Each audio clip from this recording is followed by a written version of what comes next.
This can purify your aura. It is a good mode of your own energy. You know, people use negative energies to affect other people's lives. Wearing a simple mala gives a certain level of protection for that person. The main purpose is to make you available to grace.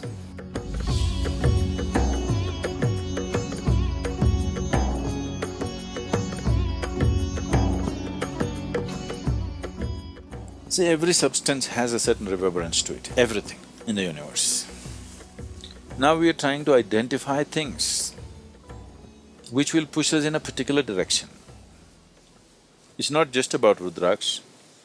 Plants, flowers, animals, everything have been identified as to what will take you in a spiritual direction and what will not. You have heard that this flower is the favorite of Shiva, this flower is the favorite of Vishnu. Because they're just identifying a certain reverberation which would come close to what we are referring to as Shiva or Vishnu or whatever else, and saying this flower gets you closest to that. So you who touching it, you receiving it has a certain impact. So everything was identified like this. Rudraksha is one of those items which has a very unique type of reverberation.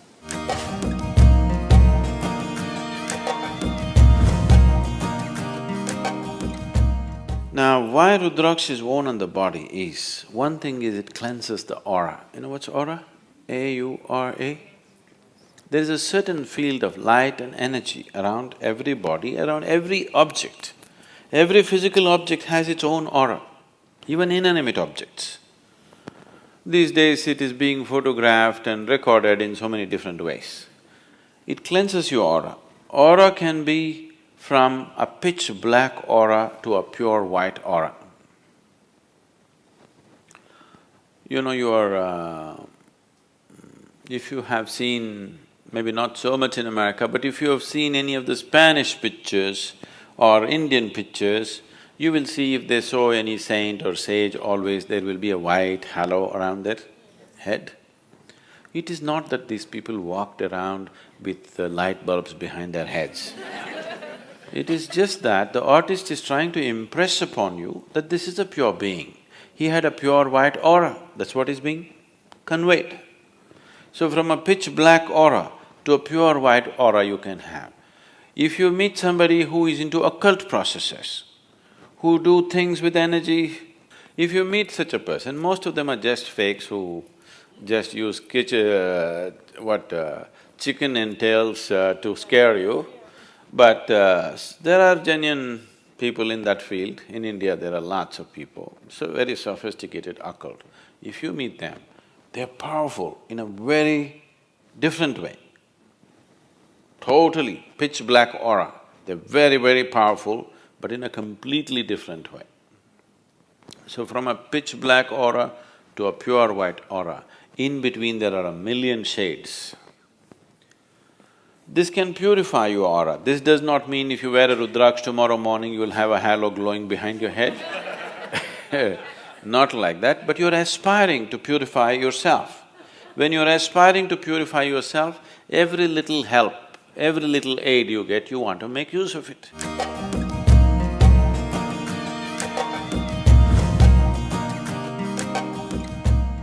Another reason why it's worn by Indian sadhus and mendicants is they're constantly traveling. One who is constantly eating and sleeping in different places, his body goes through a certain level of destabilization. In the sense, many of you might have noticed this, you went to a new place, even if you're very exhausted, somehow in a certain place your body won't settle down and sleep. Have you noticed this ever? If you're a traveling person, you would have noticed it in some places, your body just won't settle down. You're fully exhausted, but you cannot sleep.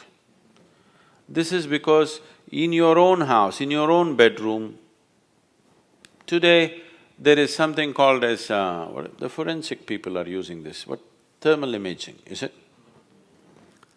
See, if you sit here now, 24 hours later, somebody will come with a machine and find out where Gayatri was sitting.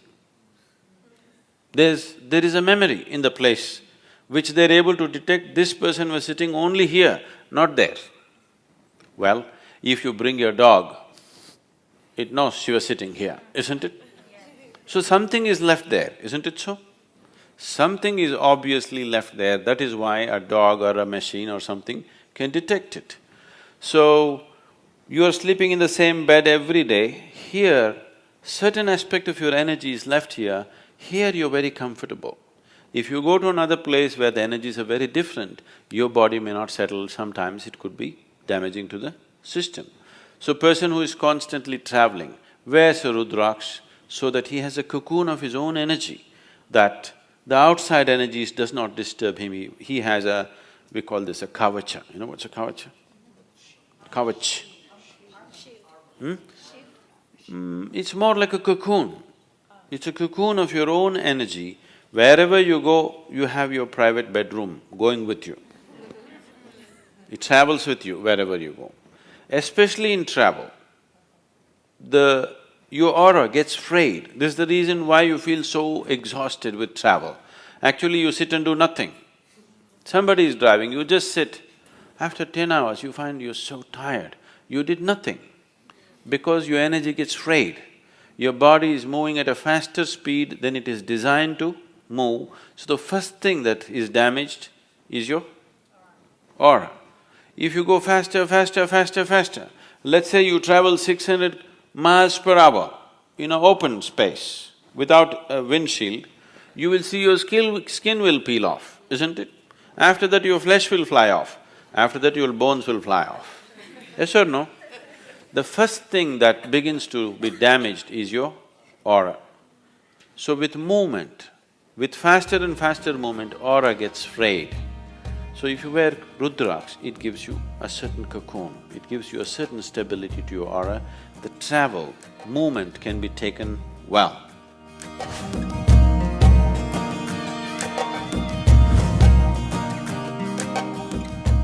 This also is a kind of protection. You know, people use negative energies to affect other people's lives.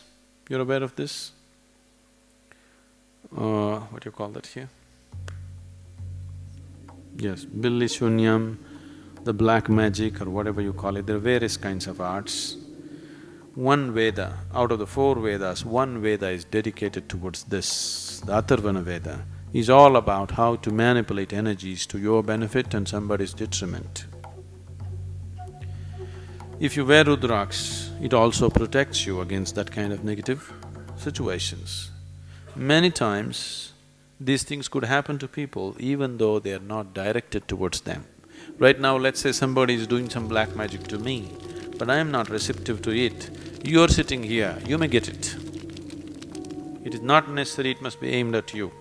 If you're susceptible at a certain moment, you will get it. So, many times people may go through bad patches and things like that. Don't ascribe this, I don't want to create fear in your mind, but many times we have seen people being influenced by certain things, not knowing what's happening, blaming all kinds of things, not knowing what exactly is happening with themselves. Wearing a simple mala gives a certain level of protection for that person.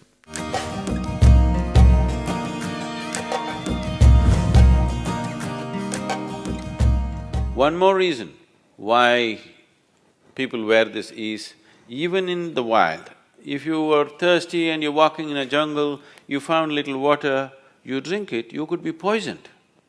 You could paralyze yourself or you could kill yourself, because even in nature, water could be poisoned with certain gases. You know, certain lakes and other things have bad whatever, they have a history of people, tribals and others have feared that there are ghosts existing, that is simply because the water is poisoned with certain gases and whatever else, and people consume and instantly they go through pain and suffering, and because of that, it got some other kind of names going with that. If you just hold your rudraksha above the water, it will tell you whether to drink or not. If any food appears in front of you, if you hold it, even if there is a tiny bit of poison in it, instantly it will go anti-clockwise. Let me see, check this water.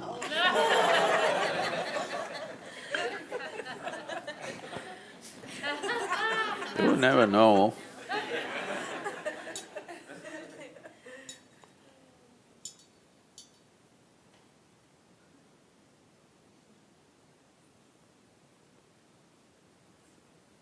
This is good water.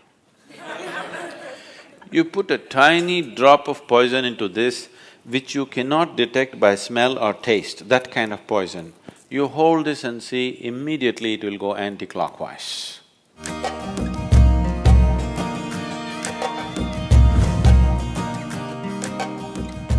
So that's another reason. And there are various other aspects to it. It brings down the blood pressure in your system, your nerves will be calm, all these kind of things. Today, doctors are prescribing rudraksha in India. For hypertension, cardiac ailments, doctors are actually prescribing rudraksha. This is just where your blood pressure will go down because it has a certain reverberation which calms the whole system.